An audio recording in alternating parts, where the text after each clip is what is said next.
Hello বন্ধুরা, সবাইকে শুভ নববর্ষ। আজ আপনাদের শেখাবো চা দিয়ে চিকেন। চলুন তাহলে শুরু করা যাক। প্রথমে আমি কড়াইয়ে সাদা তেল গরম করে তাতে গোটা গরম মশলা ফোড়ন হিসেবে দিয়ে দিয়েছি। গোটা গরম মশলাটা হালকা ভাজা ভাজা হয়ে এলে সেটা আমরা তেল থেকে তুলে ফেলে দেব।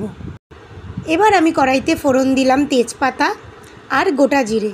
তেজপাতা আর গোটা জিরেটা দিয়ে আমরা কিছুক্ষণ নাড়াচাড়া করব। তারপর আমরা তাতে দিয়ে দেব একটা ছোট পেঁয়াজের কুচি। পেঁয়াজের কুচিটা দিয়ে আমরা আরও কিছুক্ষণ নাড়াচাড়া করে তাতে দিয়ে দেব পেঁয়াজ, আদা আর রসুনের পেস্ট। এবার আমরা তাতে দিয়ে দেব পরিমাণ মতো নুন, দিয়ে আমরা মশলাটাকে খুব ভালো করে ভাজা ভাজা করে নেব। মশলাটার কালার এরকম বাদামি বাদামি হয়ে এলে এবার আমি তার উপরে দিয়ে দেব নুন হলুদ দিয়ে ম্যারিনেট করে রাখা চিকেনটা দিয়ে আমরা আরও কিছুক্ষণ নাড়াচাড়া করে নেব। চিকেনটা কিছুক্ষণ নাড়াচাড়া করার পরে গ্যাসের ফ্লেমটা মিডিয়ামে রেখে আমরা ঢাকা দিয়ে দিলাম। এবার আমরা ঢাকনাটা খুলে দেখব মাংসটা কিছুটা কষে এসছে। এই অবস্থায় এবারে আমরা মাংসতে অ্যাড করব লঙ্কার গুঁড়ো। এখানে আমি 2 চামচ মতো গুঁড়ো লঙ্কা ব্যবহার করেছি। তারপরে আমি দিয়ে দেব স্বাদ মতো সামান্য চিনি এবং আমি তাতে দিয়ে দেব 1 টিস্পুন গরম মশলার গুঁড়ো। এবারে আমরা এগুলো দিয়ে মাংসটাকে আরও কিছুক্ষণ নাড়াচাড়া করব। তারপর আমরা এতে অ্যাড করে দেব গোটা চেরা কাঁচা লঙ্কা আর চায়ের লিকার। এখানে আমি 1 কাপ জলে 1 চামচ চা পাতা দিয়ে ফুটিয়ে লিকারটা তৈরি করে নিয়েছি।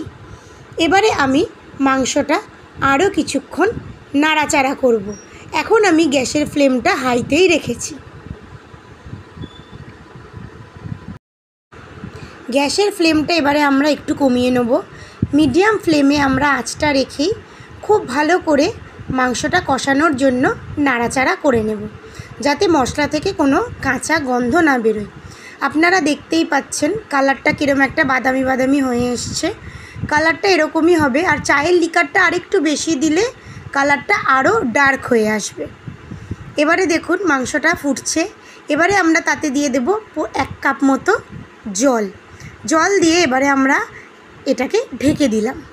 ঢাকনা খুলেই দেখছেন মাংসটা প্রায় অনেকটাই হয়ে এসেছে।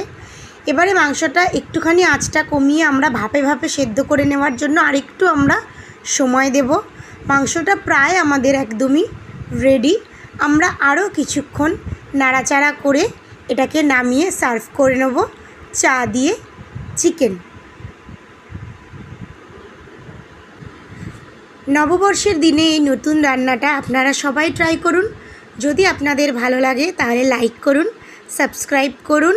কেমন হয়েছে আমাকে প্লিজ জানাতে ভুলবেন না। আজকের মতো এখানেই, টাটা।